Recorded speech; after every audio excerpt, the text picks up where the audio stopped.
This is the weapon of a Jedi Knight. Not as clumsy or random as a blaster. Heroes. A lot of people like to think of themselves as a hero of the story. There's a reason why most fiction is written in first person or third person. Because most people like to imagine themselves as the hero. They want to imagine themselves as a young adolescent fighting gods, or the chosen one carrying out their destiny. On the other hand, some people like to think of themselves as the villain of the story. They want to embody that sense of crushing defeat. They want to see others humiliated and pushed down to feel better about themselves. And even fewer people call themselves an author. These people like to create and write. They mold the world into their own creation and create stories from their imagination. So to reiterate, many people are heroes, many people are villains, and some people are even authors. Well, who am I? Well, I'm Phoenix Chansey, and I'm a storyteller. I've always grown up surrounded by books and novels. I always admired the people in these stories and the people who wrote them.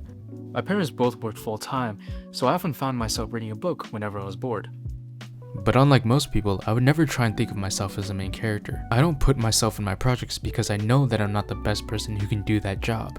I'm a pretty terrible actor, but I'm an okay director, so I know that I can leave that acting role to people who can actually excel at it, because my job is to sit around, watch that story unfold, and hit record.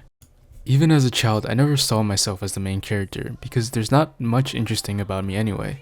I'm not exceptional in any sense of the word, nor am I the one under the main spotlight. If you haven't noticed already, there's barely any photos or videos of me, which seems weird for a self-portrait. But the reason for that is because I'm boring. There's not much interesting about me. Instead, I'd rather remember the interesting stories and people that I've met along the way, because who I am is a storyteller.